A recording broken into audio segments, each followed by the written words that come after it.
Emma. Volume 2. Chapter 12. One thing only was wanting to make the prospect of the ball completely satisfactory to Emma, its being fixed for a day within the granted term of Frank Churchill's stay in Surrey, for, in spite of Mr. Weston's confidence, she could not think it so very impossible that the Churchills might not allow their nephew to remain a day beyond his fortnight. But this was not judged feasible. Preparations must take their time, nothing could be properly ready till the third week were entered on, and for a few days they must be planning, proceeding, and hoping in uncertainty at the risk, in her opinion, the great risk, of its being all in vain. Enscombe, however, was gracious in fact, if not in word. His wish of staying longer evidently did not please, but it was not opposed.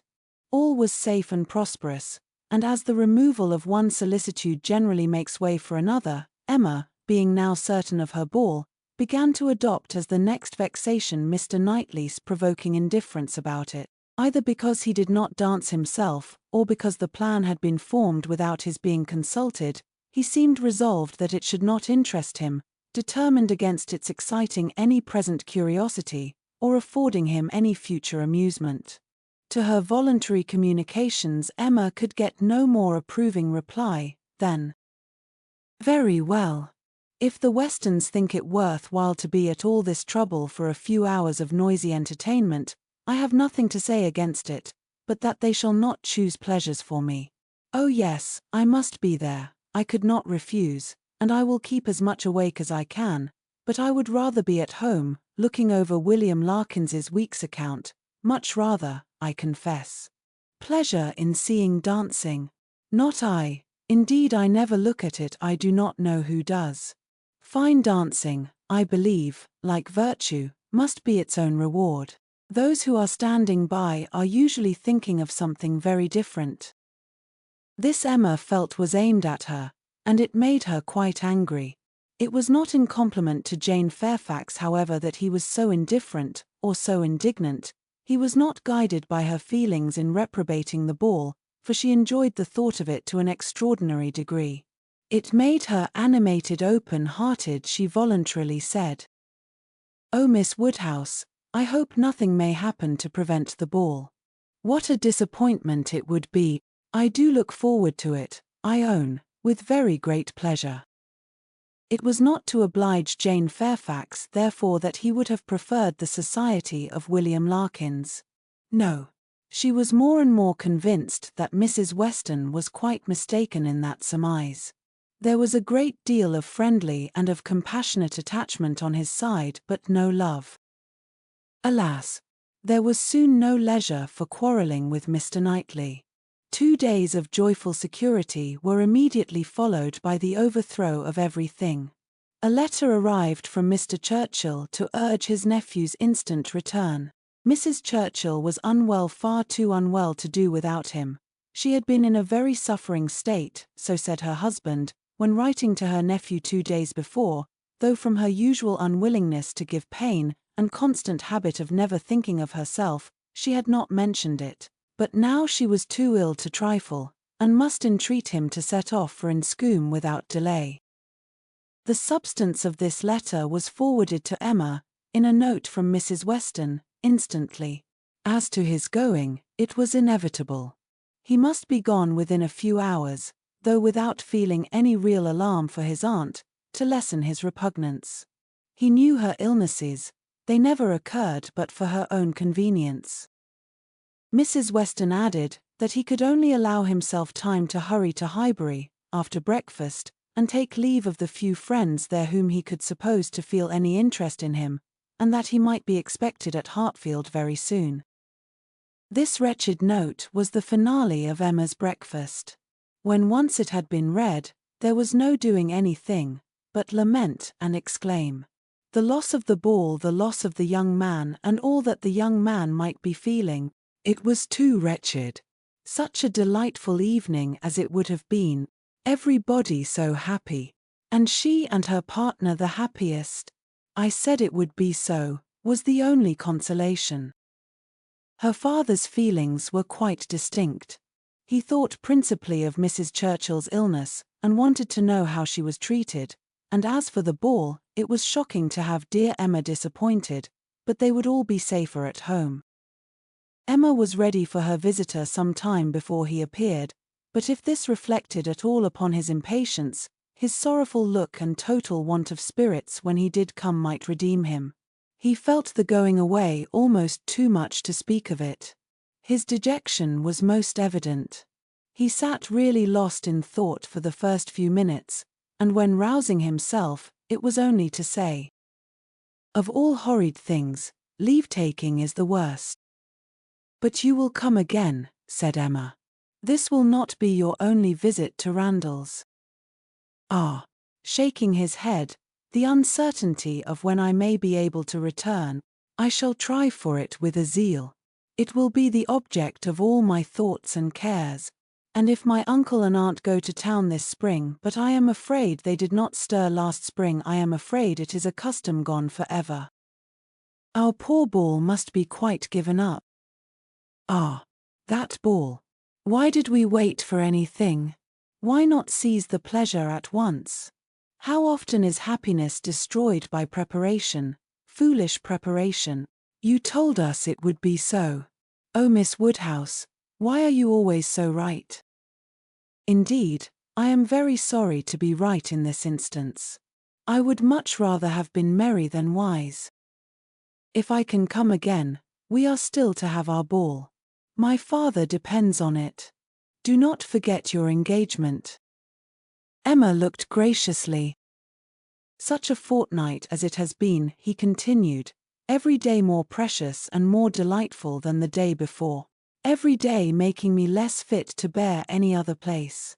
Happy those who can remain at Highbury." "As you do us such ample justice now," said Emma, laughing, "I will venture to ask, whether you did not come a little doubtfully at first. Do not we rather surpass your expectations? I am sure we do. I am sure you did not much expect to like us. You would not have been so long in coming, if you had had a pleasant idea of Highbury." He laughed rather consciously, and though denying the sentiment, Emma was convinced that it had been so. "And you must be off this very morning?" "Yes, my father is to join me here, we shall walk back together, and I must be off immediately. I am almost afraid that every moment will bring him. Not 5 minutes to spare even for your friends Miss Fairfax and Miss Bates. How unlucky! Miss Bates's powerful, argumentative mind might have strengthened yours." "Yes, I have called there. Passing the door, I thought it better. It was a right thing to do. I went in for 3 minutes, and was detained by Miss Bates's being absent. She was out, and I felt it impossible not to wait till she came in. She is a woman that one must laugh at, but that one would not wish to slight. It was better to pay my visit, then." He hesitated, got up, walked to a window. "In short," said he, "perhaps, Miss Woodhouse, I think you can hardly be quite without suspicion." He looked at her, as if wanting to read her thoughts. She hardly knew what to say. It seemed like the forerunner of something absolutely serious, which she did not wish. Forcing herself to speak, therefore, in the hope of putting it by, she calmly said, "You are quite in the right. It was most natural to pay your visit, then." He was silent. She believed he was looking at her, probably reflecting on what she had said, and trying to understand the manner. She heard him sigh. It was natural for him to feel that he had cause to sigh. He could not believe her to be encouraging him. A few awkward moments passed, and he sat down again, and in a more determined manner said, "It was something to feel that all the rest of my time might be given to Hartfield. My regard for Hartfield is most warm." He stopped again, rose again, and seemed quite embarrassed. He was more in love with her than Emma had supposed, and who can say how it might have ended, if his father had not made his appearance? Mr. Woodhouse soon followed, and the necessity of exertion made him composed. A very few minutes more, however, completed the present trial. Mr. Weston, always alert when business was to be done, and as incapable of procrastinating any evil that was inevitable, as of foreseeing any that was doubtful, said it was time to go, and the young man, though he might and did sigh, could not but agree to take leave. "I shall hear about you all," said he, "that is my chief consolation. I shall hear of everything that is going on among you. I have engaged Mrs. Weston to correspond with me. She has been so kind as to promise it. Oh, the blessing of a female correspondent, when one is really interested in the absent. She will tell me everything. In her letters I shall be at dear Highbury again." A very friendly shake of the hand, a very earnest goodbye, closed the speech, and the door had soon shut out Frank Churchill. Short had been the notice short their meeting, he was gone, and Emma felt so sorry to part, and foresaw so great a loss to their little society from his absence as to begin to be afraid of being too sorry, and feeling it too much. It was a sad change. They had been meeting almost every day since his arrival. Certainly his being at Randalls had given great spirit to the last 2 weeks' indescribable spirit. The idea, the expectation of seeing him which every morning had brought, the assurance of his attentions, his liveliness, his manner. It had been a very happy fortnight, and forlorn must be the sinking from it into the common course of Hartfield days. To complete every other recommendation, he had almost told her that he loved her. What strength, or what constancy of affection he might be subject to, was another point, but at present she could not doubt his having a decidedly warm admiration, a conscious preference of herself, and this persuasion, joined to all the rest, made her think that she must be a little in love with him, in spite of every previous determination against it. "I certainly must," said she. This sensation of listlessness, weariness, stupidity, this disinclination to sit down and employ myself, this feeling of everything's being dull and insipid about the house. I must be in love. I should be the oddest creature in the world if I were not for a few weeks at least. Well, evil to some is always good to others. I shall have many fellow mourners for the ball, if not for Frank Churchill, but Mr. Knightley will be happy. He may spend the evening with his dear William Larkins now if he likes." Mr. Knightley, however, showed no triumphant happiness.